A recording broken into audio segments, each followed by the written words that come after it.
And from Columbus, Ohio, I'm your host, Robb Dunewood. And coming out of Philly, it's your girl Tech Life Steph.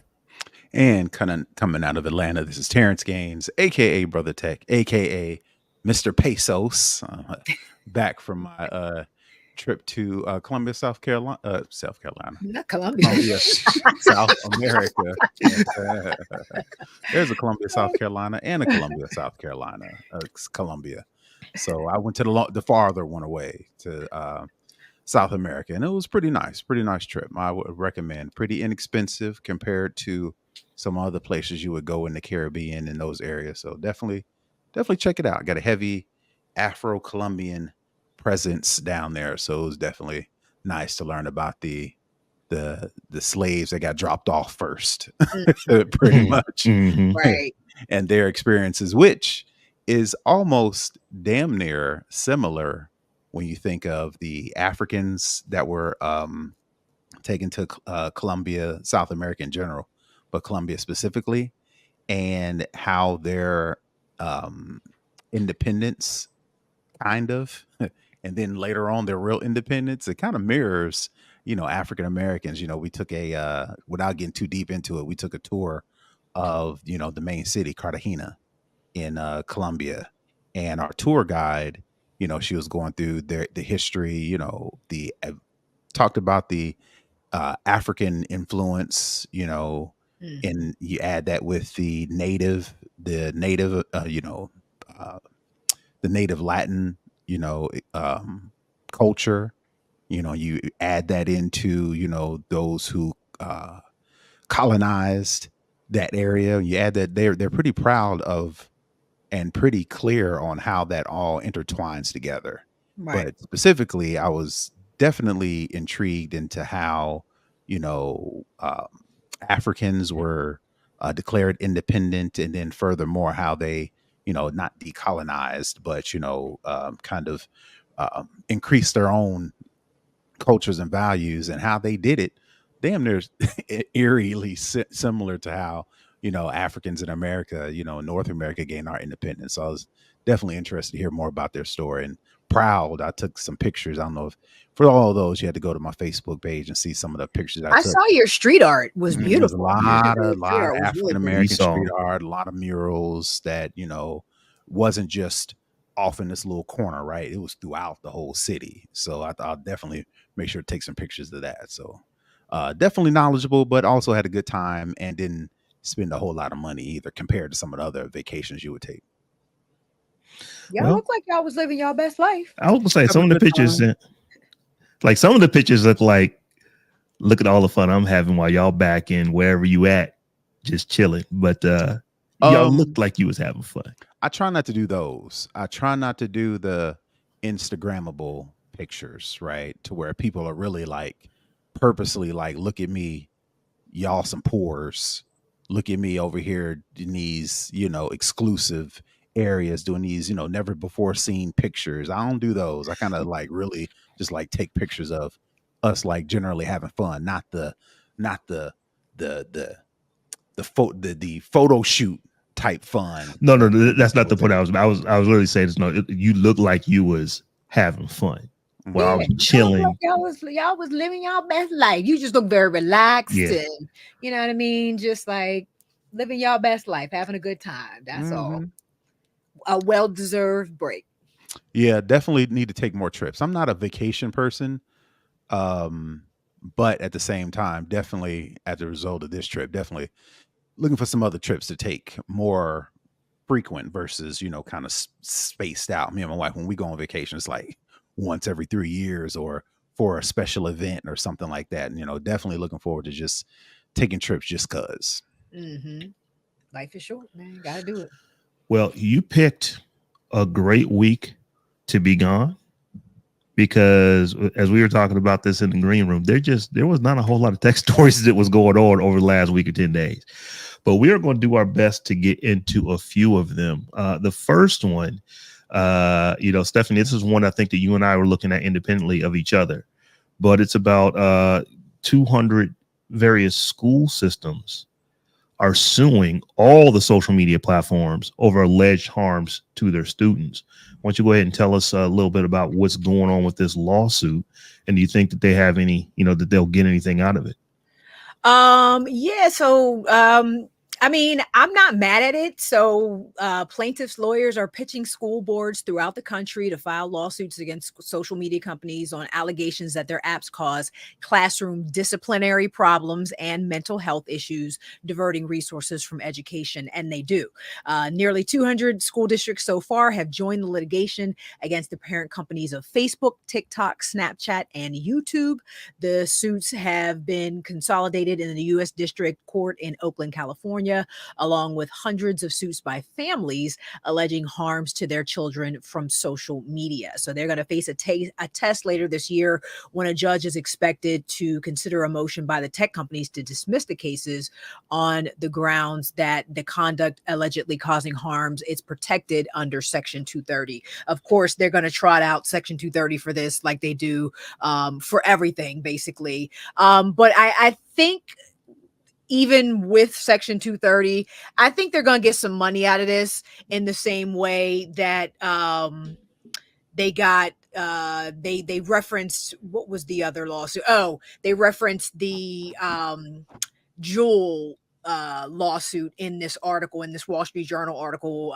Juul, the vaping company, the vape pen that got that had to pay that $1.7 billion because they were making Juul look like candy, and it was colorful, and the flavors. Oh, even the flavors were like, the flavors were like tropical fruit punch and all this other stuff, but it was still giving kids cancer and whatnot. They still had to pay that money. I think that's what the school districts are looking for. I don't think they're going to get the social media companies to admit that they are addictive and they're causing all these different problems, but I think they are looking for a payout so that they can then go and use that money to implement programs in the schools to help try to combat what the social media is doing to these kids and their brain function, which I mean, I see it firsthand, and I these are the types of articles that I flag all the time in the work that I do with Till Death You Tweet. And I go in these schools. I'm in the schools.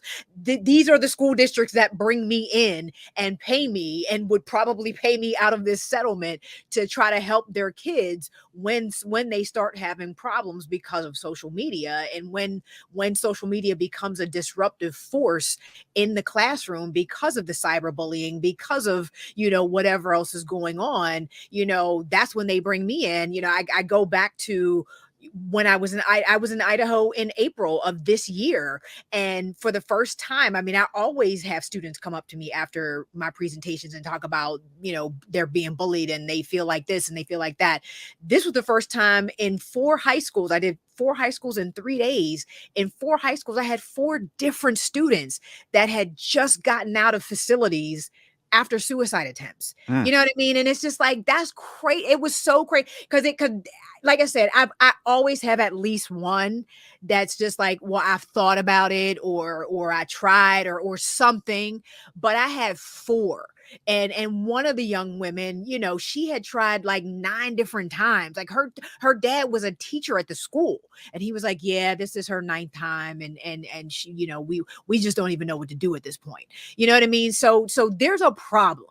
And the social media platforms to try to throw a rock and hide their hand behind Section 230 is just not going to get it anymore. And hopefully this will be the wake up call that the government needs to do something to repeal Section 230 or something, because again, I don't know what it's going to take, but these kids are the ones that are suffering, and like I said, I'm seeing it firsthand, and hopefully at a minimum they can use this money to implement some level of programming, some mental health resources, something that is going to help these kids, in this fight, because that's what it is at this point. We're really battling these companies for, the souls and the very mental well-being of these young people. And I would say, well, not I would say, but these companies typically can make the case. Well, let's talk about the Juul thing specifically. The reason why the Juul vape thing worked was because it appeared that they were marketing to these kids, which I'm pretty sure Facebook and all these social media apps, while not saying our app is for kids, all of the updates and all of the features and all of the advertising and all the marketing could point to that. While Facebook is not in Google and YouTube and all these other ones, not to single out Meta, but I'm pretty sure you could point to specific examples in whether it be marketing, advertising, how they roll out features, who they're responding to as far as feature ideas. That stuff is geared towards children, specifically the teenagers, because I'm pretty sure their data analytics say, kids between the ages of whatever, they use it this amount of time and they got all the data. So I'm pretty sure if they want this one to work, they can make a good bet that these companies, but they can always just point to their terms of service, and it says right, very clearly you have to be 13 years old to use this app. You know what I true. mean? That's the first thing it says, and they can always just go right there, and between the terms of service and Section 230, that's kind of their little airtight way of getting around all of this, and it just shouldn't be good enough anymore, based on what we're seeing, behind the number, because the numbers just aren't lying anymore. And these kids are telling us that these platforms are not good for their mental health and their brain development. And they've hooked electrodes up to these kids' brain. Like, we know that these platforms are not healthy for these kids. And I just don't know what else it's going to take for us to really start listening and doing something about it. I don't know what else it's going to take. I would hope that if they do get, a judgment or a settlement, which probably is more likely that they would settle this if it's not looking good for the social media platforms, that a lot of that money or part of that money will go towards actual education of parents. And Stephanie, you could talk about this better than I can, but you cannot minimize the effect of parents on their children when it comes to their social media, and just making sure that that your child has TikTok on their phone, knowing that your child has Snapchat on their phone, knowing that your child has YouTube on their phone, and actually going and checking and auditing on regular intervals what your children are doing.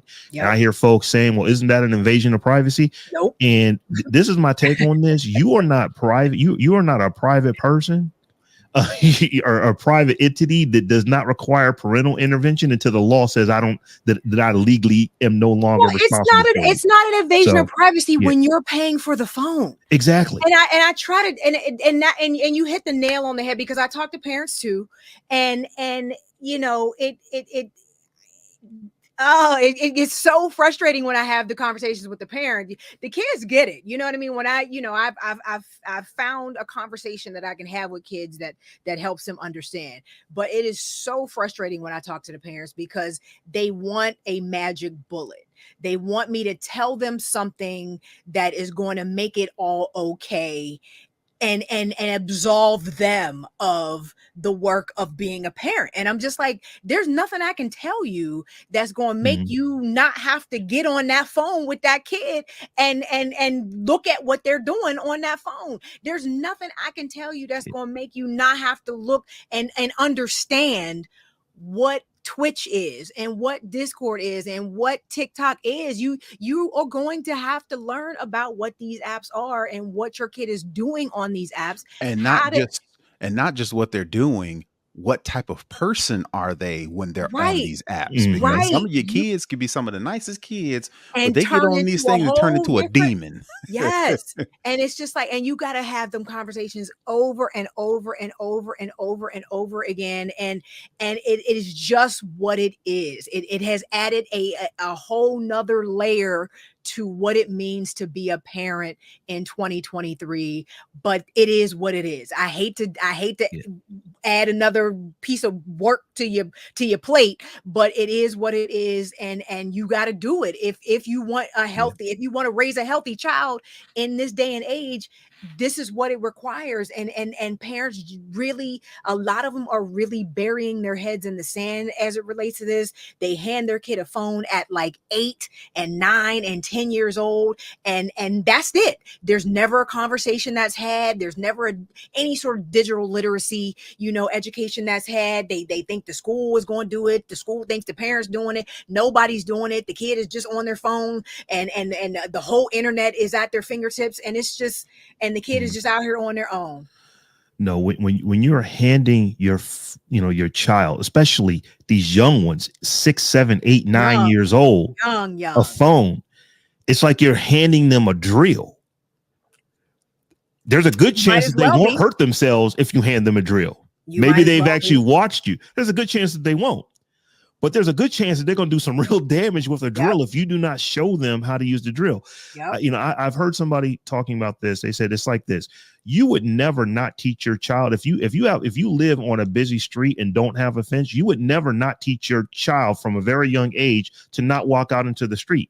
You're going to do everything you can do to make sure that child doesn't walk out into the street. And even though you've taught them, you're going to keep a watchful eye on them, because you know that children are going children all the time, that they are children, and that they might start walking towards that street and you have to jump up and go do something.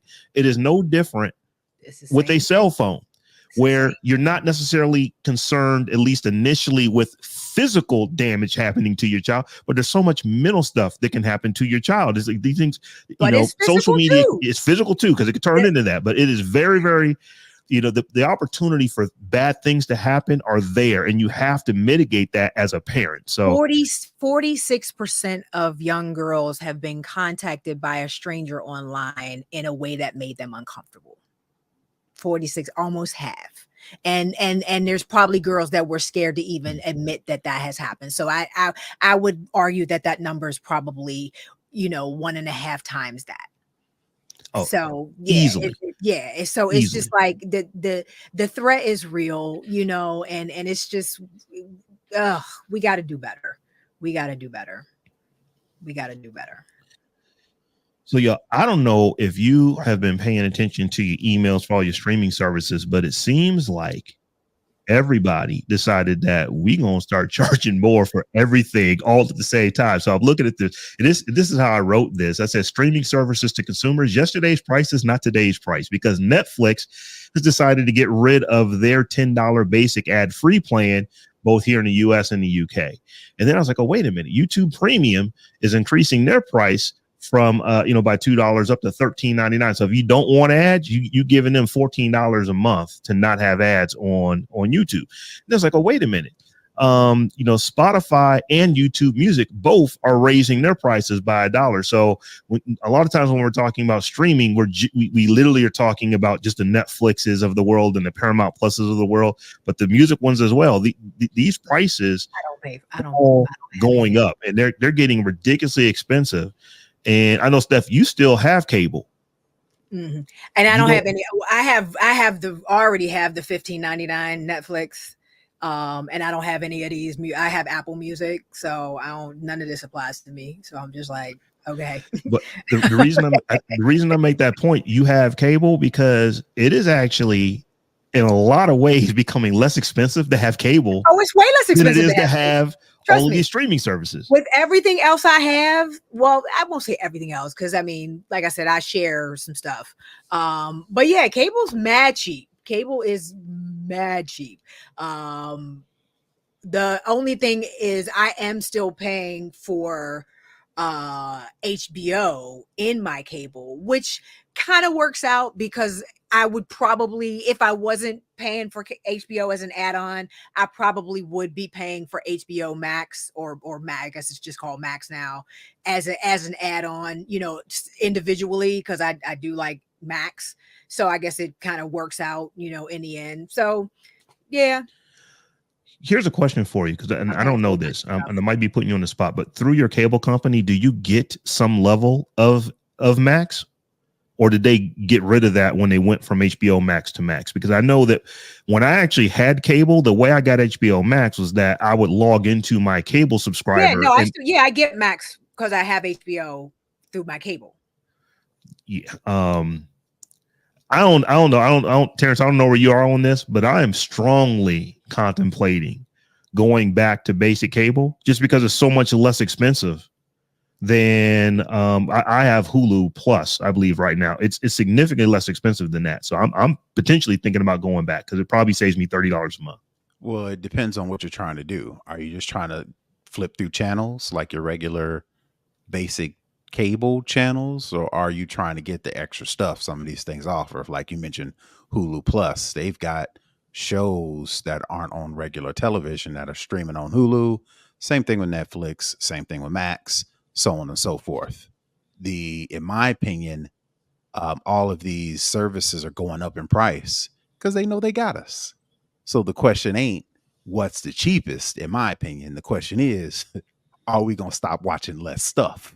I still like I still like broadcast television. I mean, there's still enough stuff on broadcast TV that I watch that I still want my cable. And I mean, like I said, my mother lives with me and she ain't giving up her shows.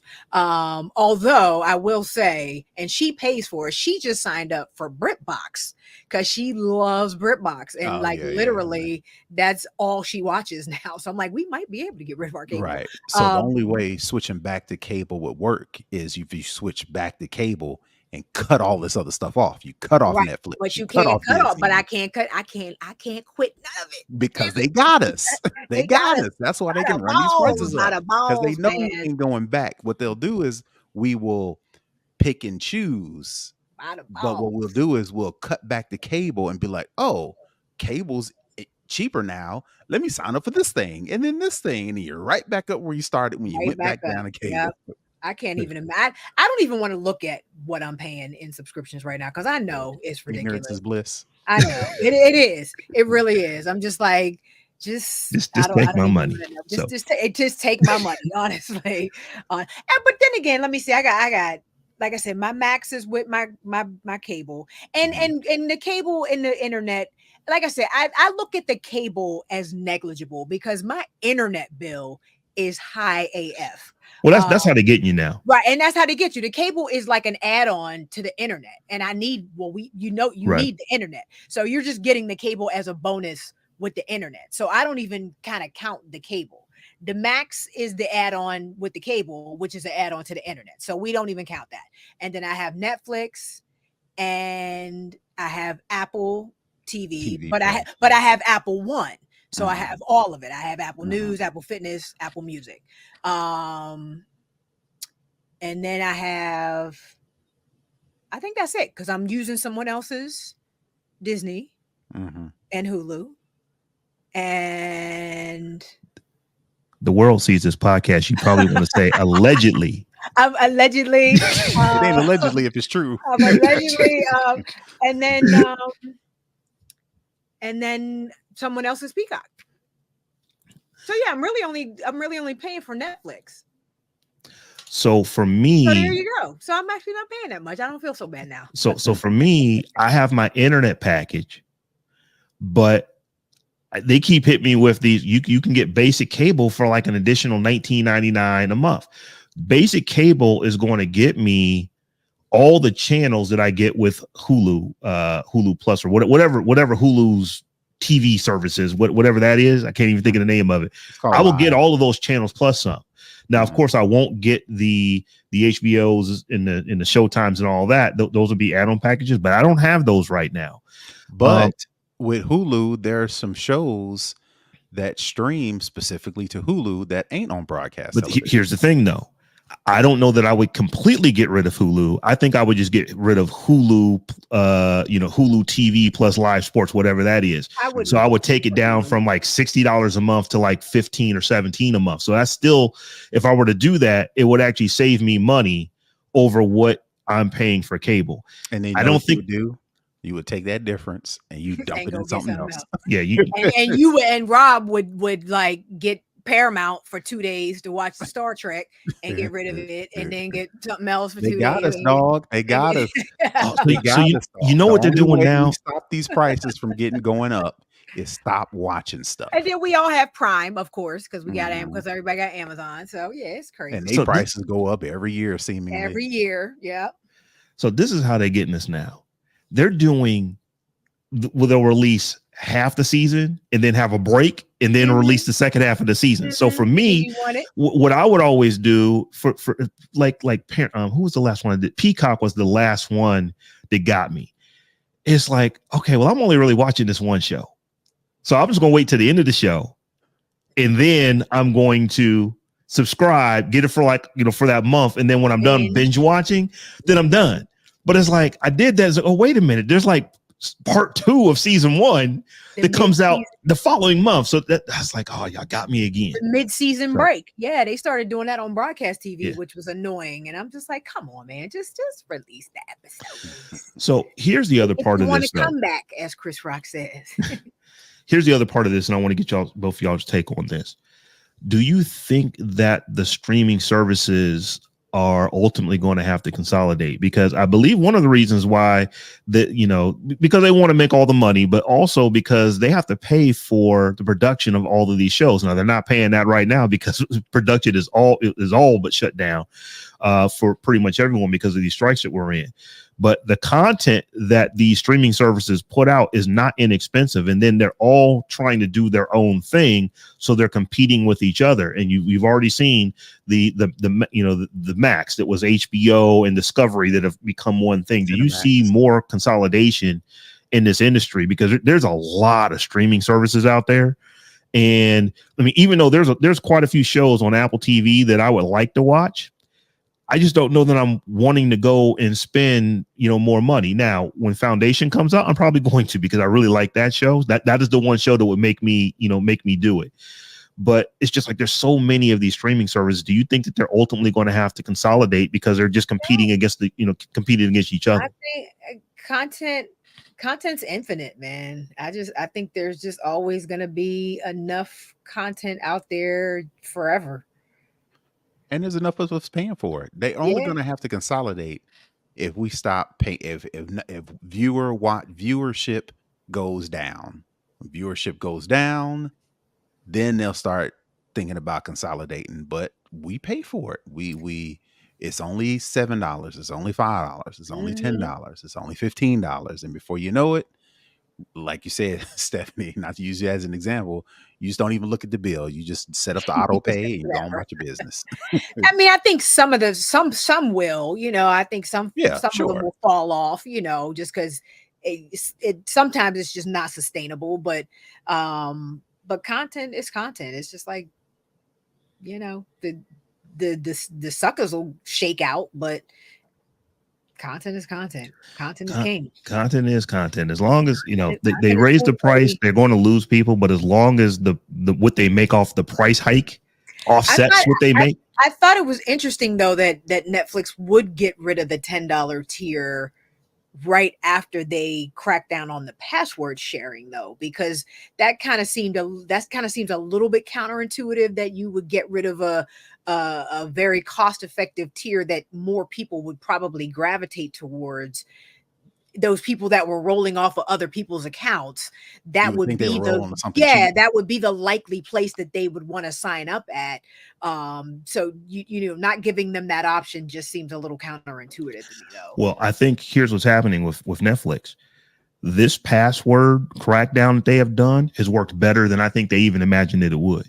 Because significant numbers of people I get it, but have actually signed up to accounts. Yeah, you don't have to be greedy though. Just get the $10. Oh, they go get all the money they can get. But it's like if you want to pay $10, you can watch these ads because we still gonna make all the money. So I think that this was not just even by Netflix, by folks looking at Netflix. It's like, okay, Netflix was cool when they did this. In fact, they were better than cool. Their stock price this year has just been shooting up. It's been going up and up and up and up. Netflix and Microsoft are like the darlings of like the tech world right now, just because of what their stock prices have been doing this year. So I think that's a big indicator for some of these other platforms. Like, well, if Netflix can get away with it, and they was really upsetting people, and then we could throw $1 on, we could throw $2 on, and do those kind of things and just see how it works.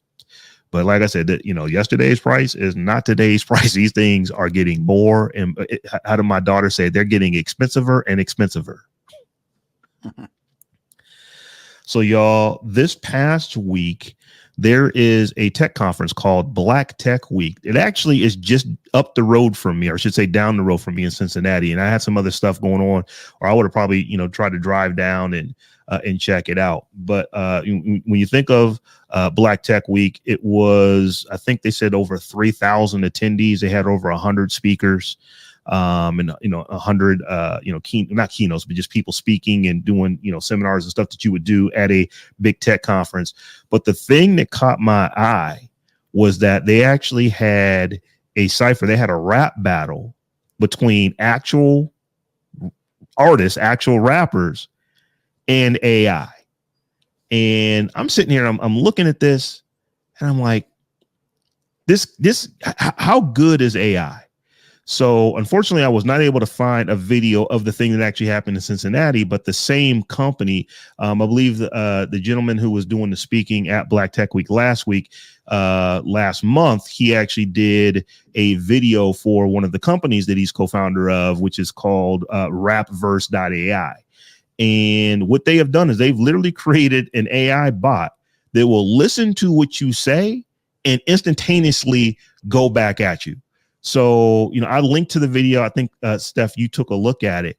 Mm-hmm. It is not horrible. It is not what you lyrically, it's not bad.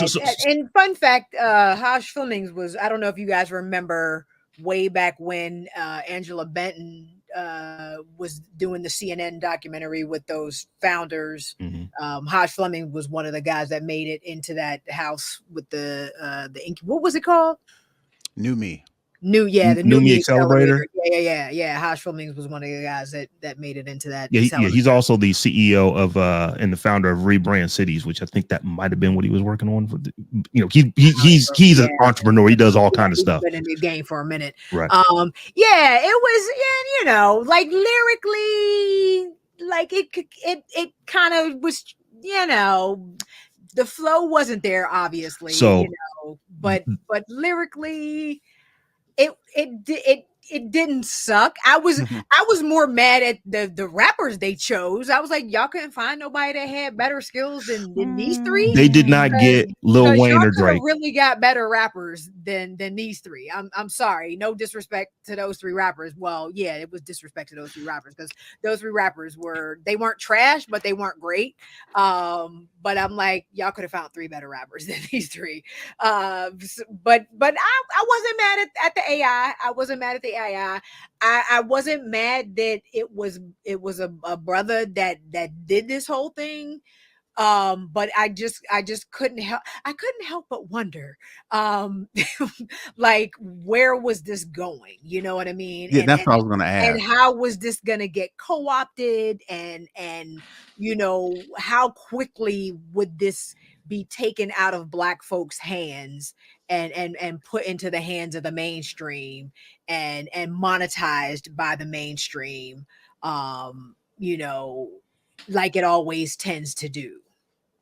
That was kind of all I was thinking about as I'm watching it. Like, how quickly is this going to be monetized by the main? How quickly is our culture going to be taken from us and monetized by the mainstream as per usual? So what I have gathered from the things that I've read and the things that I've watched of where Hush Flemings at least is working with this is that rapverse.ai is not, we're trying to build the next digital artist or anything like that. It is more of, this is what AI is capable of, and I want my people to learn it. So I'm going to just read something here. He's like, Hush Flemings actually said this at Black Tech Week. The first mover advantage for Black people in AI and LLMs, or large language models, is crucial for bias mitigation, representation, innovation, equity, and economic opportunities, as diversity in AI creation ensures a balanced representative data set, thereby reducing bias. So the reason that he, I don't want to say the reason, but one of the reasons that he's in this is because he's trying to bring his people along and say, hey, this is an area where we need to get into it, regardless of whether, we're doing this or doing that. So that's kind of what I took from, like the interviews that were happening at Black Tech Week last week.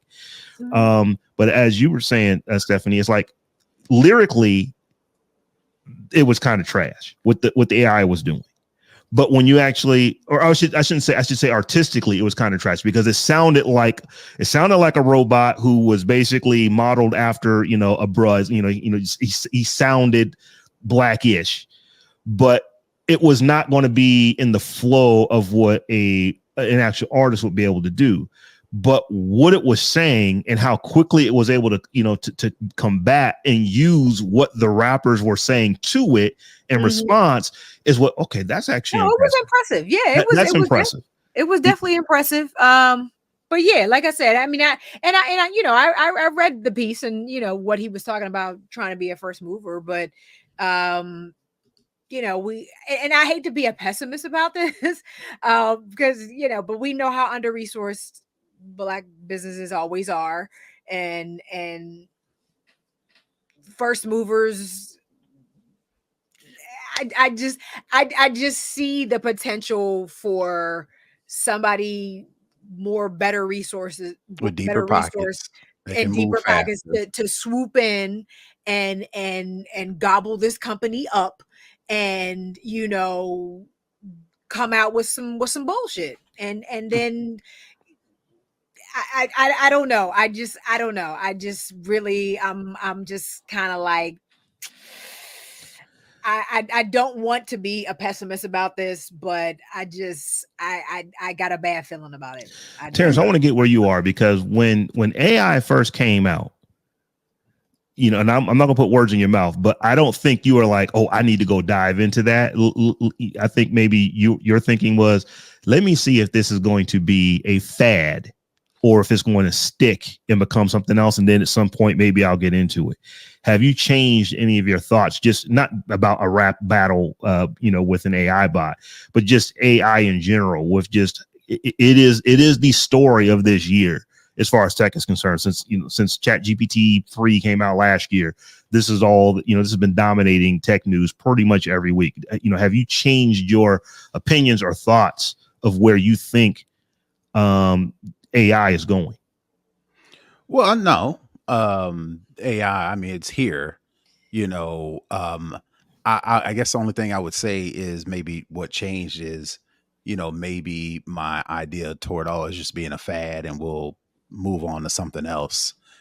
Maybe that's changed a little bit.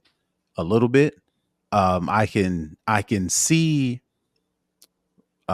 being more specific about this rap versus AI, startup.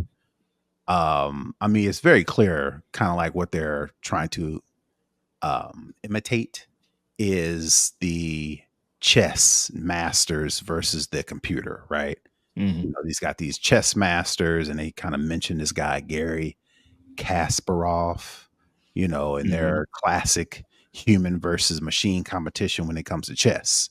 And I guess Haj and his group are like, all right, well, let's imitate that for rap. We got rap battles that are typically human against human. What does that look like if it's a human versus AI, right?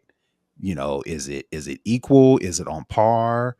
Does AI have a long way to go to even kind of resemble being good enough to compete and or beat a human rapping? And I think that's their whole thing, is to explore that. But even still, I'm on Stephanie's side as it relates to that, because all it's going to take is somebody with some deep pockets to,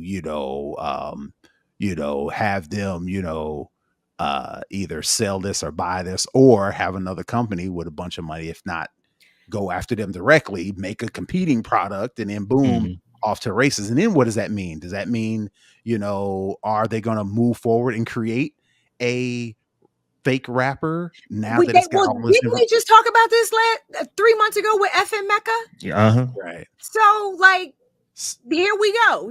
We had the avatar. Now we have the AI and the large language model to feed into the avatar. Now the avatar can now respond to human rappers in a way that makes sense. You know what I mean? Like, come on, man. The record labels are already salivating over this, and I have no what is the word I'm looking for?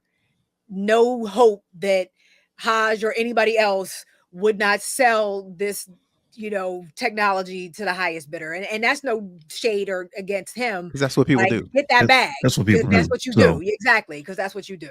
But ultimately, I'm still in search of, to answer your question, still in search of, what is that? Oh, this makes perfect sense type application for this quote unquote machine learning, language models, AI, that sort of thing. Where right now, case in point, everybody's trying to get on the ground floor, trying to be first, trying to, get their tentacles, for lack of a better term, into this thing so they can benefit or be a benefit, whether they can benefit directly from making some money or actually being a benefit, right? Everybody's kind of scattered. I'm still looking for that for it to make sense to me. You still think it's a solution looking for a problem. A solution looking for a problem. We haven't found a solution yet. Now it makes things easier. Everybody's explained or shown examples of how if we use AI, this thing we're already doing kind of more efficient, whatever the case may be. I'm still looking for that to where the regular person is like, you know what I need? I need AI because I need to do this or I need to solve that, right? And I'm still looking for that for it to be more than just everybody just trying some stuff and we don't know what direction is going. Once we get that, then I can be like, all right, I can sign on, or be totally scared at the direction it's going. So yeah, I think I'm a bit further down the road than both of y'all. And here's where I think about AI. It is for me, it is not creating a rap battle AI where I see these LLMs displacing people out of jobs. Is if you do customer service at like the first level, AI is coming for you. Absolutely. Companies are looking. I have a call center with 1,000 people working at it to answer telephones and to answer customer questions at level 1. Mm-hmm. Can AI effectively replace them so that I'm not paying thousands of people? I'm paying dozens, maybe even hundreds of, well, let's go with dozens of developers that are creating, this software that ultimately can answer our customers' questions effectively enough to where I can transition massive cost centers and make more profit for the company.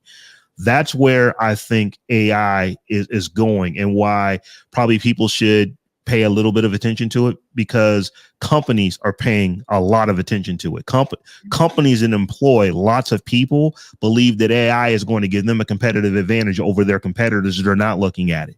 But even still with that, everybody's trying to get a competitive advantage everywhere. It'd be one thing if everybody was looking at AI to figure out how to replace people at call centers. Only a few companies are doing that versus some other companies trying to do it. And you got Microsoft trying to do everything, so it's like everybody's like, oh, we can use AI for this. We can use it for this. We can use it for this. And when you got a whole lot of options, turns into really no succinct. And therefore the true power in AI, it will be kind of splintered because everybody's trying to work on everything, and all these little silos and all these little sections, versus I think the true power of AI or language model, whatever the case may be, will come when we all have decided, all right, this is the vertical that it's going. If it's going to make it easier for us to live, if it's going to make it, and these are broad stuff, but once we figure out that direction, then I think, all of the, like making an atom bomb, we all focused on making an atom bomb to go blow up, a country. We all focused on space travel to get to the moon first.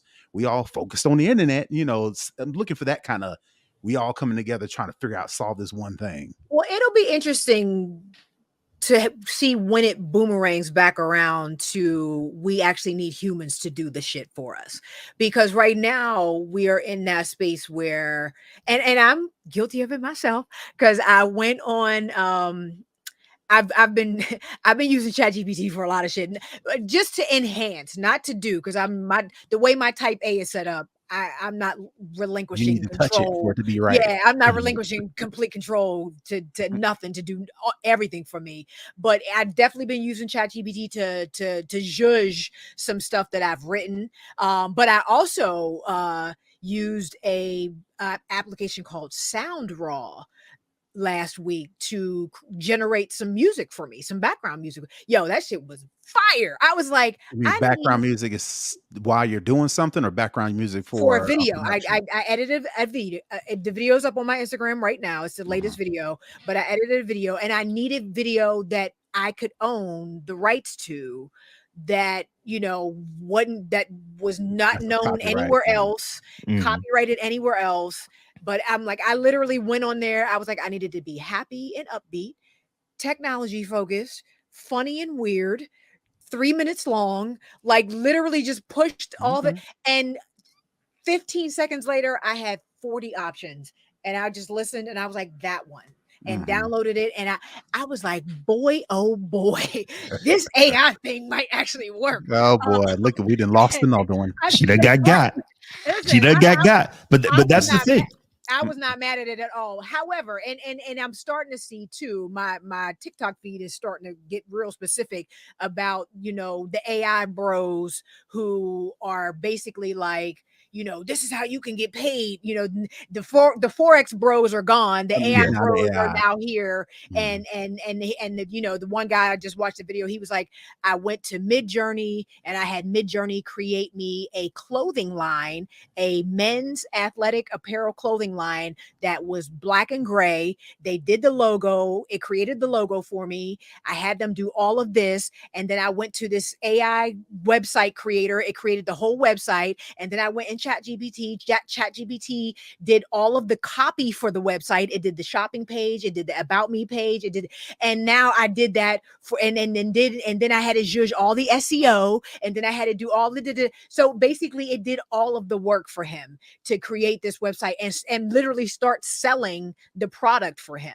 So so what I say all that to say, there is going to be a moment when it all boomerangs back to, I need a human to do this shit for me. You know what I mean? Because this AI, I thought the AI was good at doing this, but I'm realizing that now that everybody can get AI to do it, I realize I actually need a human to do this shit for me. And we're going to see that backlash where we actually realize that humans do the shit better and we need humans to do it. It's going to take a minute, but we are going to see that. I believe we will see that. Yeah. And the thing is like, you've been doing this for a minute. Normally what you would have had to have done was either go buy a song, right, or go license the rights. Well, that's the same thing as buying, I guess, but it would have been significantly more expensive, or you would have even had to get an artist to create something for you and give you the rights to it. And I paid the $20 for the month to use SoundRaw for a month. But man, I was like, got your money's worth. I got my money, and I'm gonna go on for the rest of this month. If y'all need some songs, let me know, because I can make them real quick. But it was just the ease of use and the speed at which it was able to do it, and the accuracy at which it gave me exactly what it was like. It was inside my head and gave me just what I needed. I was like, wow, this is crazy. That is the thing with AI. It is only getting better. And Terrance, I completely understand. It still feels like it is a solution looking for a problem. It's solving but it's solving them. So where I am, I don't want folks to be shocked by it to where we're now 3 years away from ChatGPT coming out on the scene like it did last year. And folks are just now, oh, I didn't even know about this. It's like, no, you might want to go look at a YouTube video or look and see what some of these things can do, because ultimately, and this goes back to what Haj is saying, if you can become a first adopter, you can drive the direction of the technology. Absolutely. As compared to being an end user. And where the technology is, it's like it's too late. We've already talked about how AI really ain't feeling us. We go back to our very first episode, 90 something episodes ago, and we talk about that. It's like, well, some of the reasons it's not nefarious that you didn't make your soap dispensers not work for dark tone people. You just didn't have dark tone people that were QA testing the stuff, and you didn't think about it because it's kind of like out of sight, out of mind. We don't want to be there with all of this AI stuff. I want people who look like me and think similarly to how I think, and think way differently than I think as well, to be in here looking at this stuff and figuring out how we can actually use it as compared to someone else figures it out. And then we're just kind of coming along and trying to make something else work for us. Was talking to a group of students last Friday. I said, AI prompt engineer is like a job on Indeed.com right now. Absolutely. Said, go look it up, go research it. Do not get left behind. Absolutely. So, yeah. YouTube University is no joke when it comes to this. You can learn a lot. I ain't claiming to be on the bandwagon per se, but I also don't plan to be bringing up the rear. You know what I mean? I also don't plan to be bringing up the rear either. So I know I got my song that I needed, and I was hyped. All right, y'all. Let's jump into this last story that we're going to talk about today. We have to. We have to. This is big news, and Twitter done changed their name. Your boy Elon changed their name. Well, they changed their logo. So what's happening right now is that the logo is no longer the bird. Larry, I believe the little blue bird was called Larry the Bird. It's no longer the bird. It is now an X. I believe back in April, the parent company to Twitter changed its name to X.com. And now when you go to X.com, it actually redirects to Twitter. So yeah, Elon had, he's been wanting to name stuff X for the longest time. I believe he registered X.com all the way back in like 98 or 99 as the first name for PayPal. And then when PayPal was done other things with, they came up with a different name. But I just want to get you guys' take. Stephanie, I know where you're going to go, with it. But it's actually not even about the whole idea of X. It's about what he's actually doing with the company. I think there's something else going on because, he wants to fold payments in and audio and video and chat and like where he's taking the direction of the company altogether, I think is a little interesting. And I don't know that it is going to be necessarily a social media platform anymore. I think it's going to be something completely different. And, Threads couldn't have come at a better time because I think people are going to need an alternative because I think Twitter's going away as we know it. Twitter as we know it. Away. Yeah, I think it is. Yeah, no.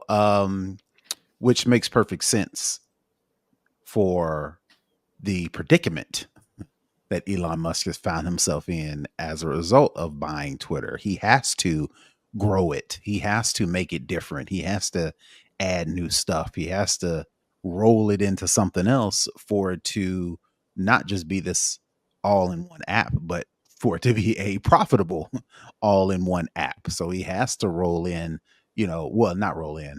It makes sense that he would change the identity of Twitter because we are used to Twitter just being Twitter. We compartmentalize. We use Twitter when we want to get our news. We use Facebook when we want to interact with friends and family.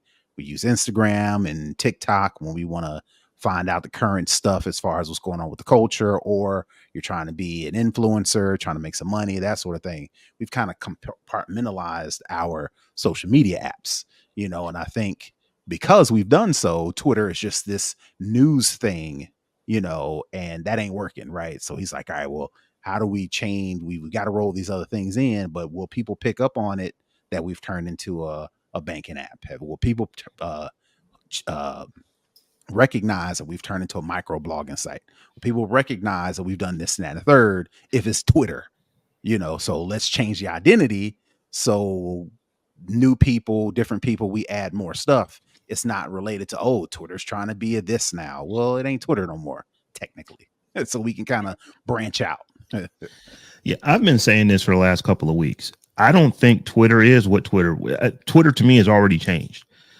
With as hard as they're pushing Twitter Blue, and you now have to pay to be, part of Twitter. Twitter is no longer a social media platform in the standard sense. It is a giant paid community that has a free option to try to get you hooked on giving them $8 a month. That is what Twitter is to me now.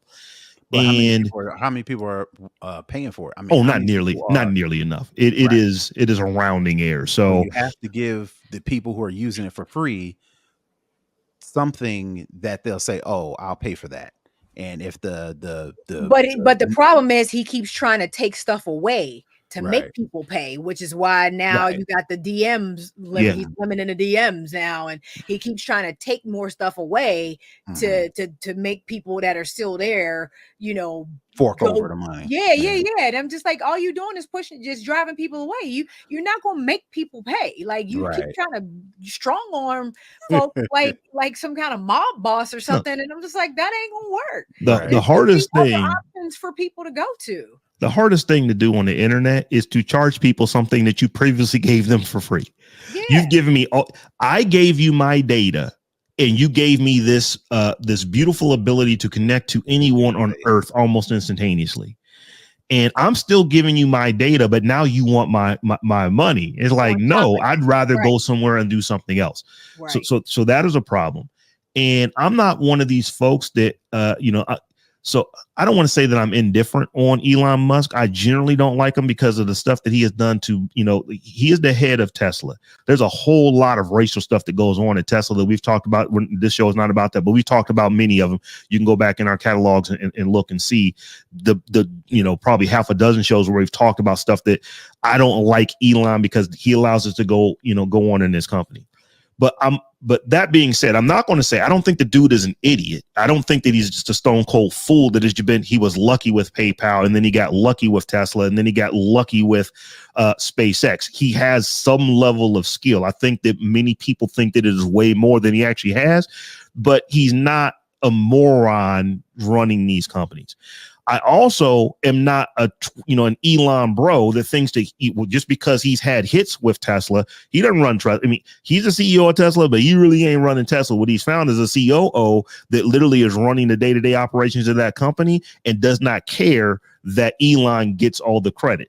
SpaceX, I can't think of the woman's name who's running SpaceX, but once again, Elon's not doing the day-to-day there. There's someone else who is doing it and just does not mind him getting all the light, while that company is doing what it's doing. We'll see if that's going to become the case with Linda Yaccarino, here at Twitter. Is she going to be able to stabilize and turn this thing around while he's still at the top doing the crazy stuff that Elon does and getting all, those accolades? But I think that you have people, who have gone to camps. I hate Elon and I want to see this thing fail. I love Elon and there's nothing he can do that is wrong. When I think that the 80% of the people in the middle really don't care and they really ain't thinking about him like that. If it's like, I used to like using Twitter and it's like Twitter has changed. Therefore, I don't like it anymore. So I think I need to move on. That's where most people, I don't want to say most, that's where many people are when it comes to Twitter. They're not thinking about Elon did this. It's like, how come I can't send as many DMs as I used to be able to send? Why am I being rate limited? Those are just decisions that the company has made that people who are not thinking about it about Elon running the company and making these decisions to adversely affect them. It's like, I just don't know that this is what I want. So, I hear that like this over the weekend, Linda Yaccarino, let me get her name right. Linda Yaccarino said that in an internal memo, that they've breached like some usage rate or something like that. Basically, she was saying that we're as popular today as we've ever been. This wasn't stuff that was released to the news. It was stuff that was released internally. You can lie to your people all day long. So I'm not saying that's what she's doing. I just don't know that that's the case. Things that I do know, this has come out of Elon Musk's mouth. Their advertising is down 50%. Since he's taken over. Here are things that analysts that are saying, big ones like, that have actually are still invested in Twitter as its private entity. It's down 50 to 66% as far as its value. To me, those things say that you're not running this company all that great to where in 9 months you have lost half your advertisers and potentially 2/3 of the value of the company. I'm not going to be one of those people that say, well, if you now do something and you show profitability after you've lost literally $20 billion or more dollars, that you somehow figured it out. It's like, well, give me that 20 billion back first before we go start, giving you accolades on the turnaround of this company. I don't see Twitter being profitable inside of the year that a lot of people said that it was going to be. They got 3 months left and they're well off from it. But it's just really interesting to see all the things that are happening at this company. I think that you're gonna start looking at here. I can't call it. I don't know this, but if I was going to lean one way, I don't think this thing works out, because we've talked about this before. This ain't all Elon's money. He used a lot of OPP. What are you saying specifically? This, you mean the rebrand? What are you talking about specifically? I don't think the rebrand, and I don't know that the app that the super app that he's trying to build, who in their right mind is going to trust putting their money in Twitter when Twitter just last month was accused of not paying its own credit. You know, basically it wasn't paying Google and stuff like that. It's like that news doesn't just go away. It's like, will any one of you be willing to put your money inside of Twitter? I mean, you say you don't think it works out. It's not working. Yeah. Like, it's not working. I'm trying to give benefits of the doubt. I don't see. No, it's not working. It's not working. I don't see it. It's a dumpster fire, and it's a sinking ship, and nobody wants to call it. You know what I mean? Because he is such a larger than life personality and has this legion of fanboys that just won't let him, go. Nobody wants to call it, but it'll be a Harvard Business School case study in 5 years about what went wrong. They might make a BlackBerry-esque movie out of this, just to see about what went wrong. How did it go so wrong so quickly? Is not looking good. And we talked about Threads a few weeks back about how it reached 100 million downloads of that application in mere days, and then it kind of had a trail off, which you would expect. But here's an interesting thing: Mastodon is actually reaping benefits of all the all the hoopla that's going on at Twitter. Their download number since Threads have come out has skyrocketed. I literally just pulled this article today from TechCrunch about this, and they're saying their usage numbers go through the roof. Now, granted, going through the roof for them is not going through the roof for Threads. This is a very, very small company that is trying to get to where it has the mass of a Threads. It will take it years to get there. As we said before, Threads was able to do that because most of the people who have Threads accounts already had Instagram accounts, and it was very easy for them to be able to just slide right over into this new thing. But it's just like there's a whole lot of people who are not happy with what is happening at Twitter, and you can't just call them, well, you just need to stick it out. It's like, no, people have been sticking it out for 9 months. It hasn't looked good. And when other things come up, this is what people do. They tend to go other places. So, like I said, it's just going to be interesting. We'll keep watching it. We'll keep talking about it when there's big news about it. But Twitter is not what it was. And like I said, right now it seems like a giant, like a giant community platform that like a paid community. We'll see if it turns into this WeChat clone that that he's trying to make it. But I can't think of people that I know that would be willing to put their money in Twitter like that, like they would WeChat. Nope, not gonna happen.